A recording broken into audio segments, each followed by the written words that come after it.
तर आज मी बनवते कांदा लसूण न घालता श्रावण विशेष झटपट भाज्या। तर चला पटकन रेसिपीला सुरुवात करूया।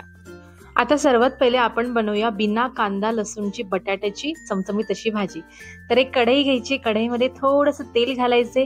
तेल आपल्याला छान गरम होऊ द्यायचे। तेल छान गरम झालं की त्यामध्ये घालायचं थोडीशी मोहरी। मोहरी आपल्याला छान तडतडू द्यायची। त्यानंतर ह्यामध्ये घालायचे थोडंसं जिरं। जिरं घातल्याच्या नंतर ते सुद्धा छान मस्त तडतडू द्यायचे।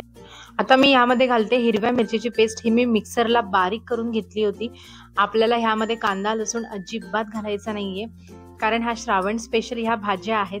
तर ही अशी फोडणी मस्त आपल्याला परतवून घ्यायची। त्यानंतर ह्यामध्ये आपल्याला घालायचे थोडासा कढीपत्ता। कढीपत्ता मी कधी पण पहिले नाही घालत। पहिले जर घातला तर आपला गॅस ओटा जो आहे तो सर्व खराब होतो, तेल उडून उडून।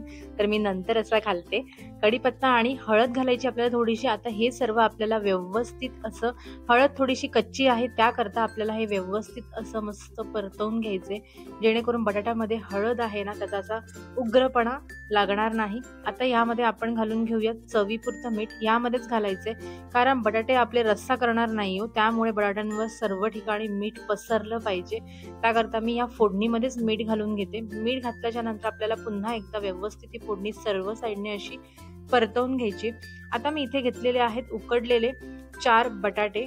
हे मी कापून घेतलेले आहेत। तुम्हाला पाहिजे तर तुम्ही इथे स्मॅश करून घेऊ शकता, पण कापून घेतलेत मी इथे। आणि हे सर्व सुद्धा आपल्याला व्यवस्थित असे फोडणीमध्ये मिक्स करून घ्यायचे। तर आपली भाजी मस्त छान मिक्स करून झालेली आहे। याला फक्त 1 ते 2 मिनिटं असं परतवून घ्यायचं। ह्यावर घालायची बारीक चिरलेली कोथिंबीर। तुमच्याकडे जर कोथिंबीर चालत नसेल तर तुम्ही ही स्किप करू शकता। तर कोथिंबीर घातल्याच्या नंतर सुद्धा मी हे व्यवस्थित असं सर्व साईडने एकसारखं परतवून घेते, म्हणजेच मिक्स करून घेते। तर आपली झटपट अशी बटाट्याची भाजी, ते पण बिना कांदा लसूण शिवाय, अशी टेस्टी भाजी तयार झालेली आहे। तुम्ही या श्रावणामध्ये ही भाजी नक्की बनवून बघा, घरात सर्वांना नक्की आवडेल। ही भाजी पुरी बरोबर खूपच छान लागते। तर चला आपण आता पुढच्या भाजीकडे वळूया। पुढची भाजी कुठली आहे ती बघूया। तर पुढची भाजी आपण बनवतोय मिक्स कडधान्याची भाजी, ती पण वाटणाशिवाय रस्सा भाजी कशी बनवायची हे आपण पाहतोय। बिना कांदा लसूण भाजी ही सुद्धा।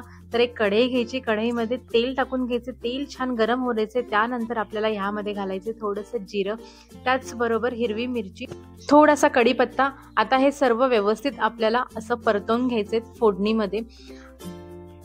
आता आपण ह्यामध्ये घालतोय बारीक चिरलेला टोमॅटो। टोमॅटो घातल्याच्या नंतर आपल्याला पुन्हा एकदा व्यवस्थित असं परतवून घ्यायचं, जोपर्यंत टोमॅटोचा कच्चेपणा जात नाही किंवा टोमॅटो थोडेसे असे नरम होत नाही, तोपर्यंत आपल्याला कंटिन्यू असंच परतवत राहायचे।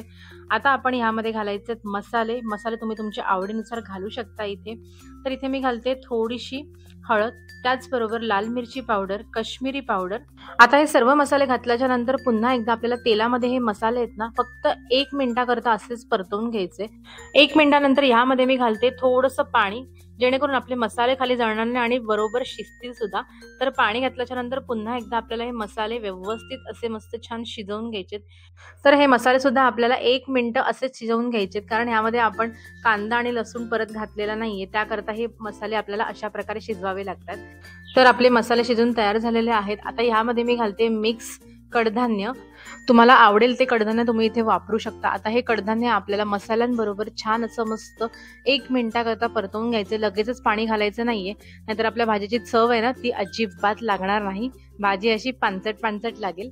तर हे बघा आपले मसाले आणि कडधान्य जे आहेत ते व्यवस्थित असे परतवून झालेले आहेत। आता मी ह्याच्यामध्ये ना कडधान्याच्या वरती पुरेल असं पाणी घालते, कारण आपले कडधान्य शिजवलेले नाहीयेत। आणि त्याचबरोबर चवीपुरतं मीठ घालून पुन्हा एकदा असं व्यवस्थित परतवून घ्यायचे आपल्याला। आणि कडधान्य आपल्याला झाकण लावून आहे ना थोडा वेळ, एक 3 ते 4 मिनिटं असंच शिजू द्यायचे, जेणेकरून आहे ना कडधान्य आपले व्यवस्थित शिजले पाहिजे।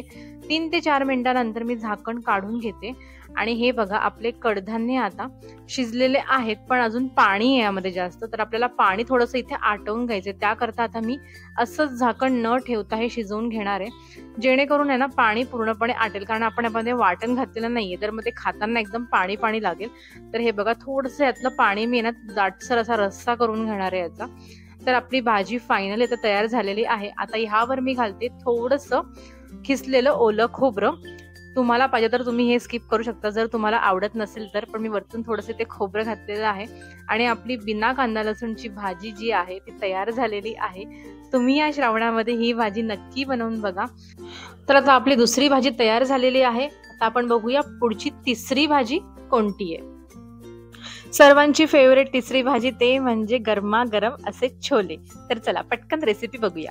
आता इथे मी घेतली कढई. कढईमध्ये थोडंसं तेल घालून घेतलेलं आहे. तेल गरम झालं की आपल्याला ह्यामध्ये घालायचंय थोडंसं जिरं. जिरं छान तडतडलं की ह्यामध्ये मी घालते टोमॅटोची प्युरी. टोमॅटोची प्युरी आपल्याला व्यवस्थित अशी स्लो टू मीडियम गॅसवरती एकदम कंटिन्यू असं परतवत राहायचं, म्हणजे टोमॅटोचा कच्चेपणा जो आहे ना तो पूर्णपणे निघून गेला पाहिजे.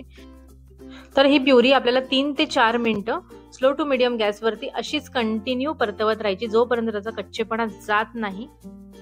तुम्ही बघू शकता आता प्युरीचा कलर बऱ्यापैकी चेंज झालेला आहे आणि प्युरी आपली थोडी अशी घट्टसर झालेली आहे. याचा अर्थ असा की आपली प्युरी प्रॉपर शिजलेली आहे. आता आपण ह्यामध्ये घालून घेऊया मसाले.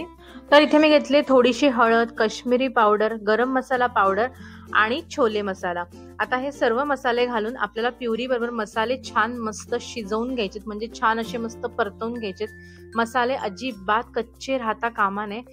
तर आपले मसाले छान बघा असे व्यवस्थित परतवून झालेले आहेत आणि मी नंतर ह्यामध्ये ना थोडीशी अर्धा वाटी प्युरी वाढवून घेतली, कारण आमच्याकडे प्युरी जरा जास्त लागते, म्हणजे जो मसाला आहे तो थोडासा जास्त लागतो. तर आता आपली प्युरी जी आहे आणि मसाले आहेत ते व्यवस्थित असे कुक झालेले आहेत, प्रॉपर शिजलेले आहेत.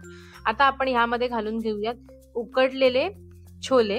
तर मी छोले सकाळी पहिल्यांदाच उकडवून घेतले होते, एक शिट्टी काढून घेतली होती. आता हे छोले आपण सर्व असं व्यवस्थित यामध्ये घालून घेऊयात आणि परत एकदा मिक्स करून घेऊयात. छोले म्हटलं तर सर्वांनाच छोले आवडतात. तर तुम्ही अशा प्रकारे बिना कांदा लसूण ही भाजी एकदम चमचमीत अशी छोलेंची भाजी घरच्या घरी बनवू शकता. तर हे बघा आता छोले मी व्यवस्थित असे मिक्स करून घेते आणि ह्यामध्ये मी घालणार आहे थोडंसं गरम पाणी, कारण थोडंसं ह्याला मला थोडासा रस्सा पाहिजे, त्याकरता मी ते थोडंसं गरम पाणी घालून घेणार आहे. जर तुम्हाला असेच छोले पाहिजे असेल तर तुम्ही गरम पाणी ते स्किप करू शकता.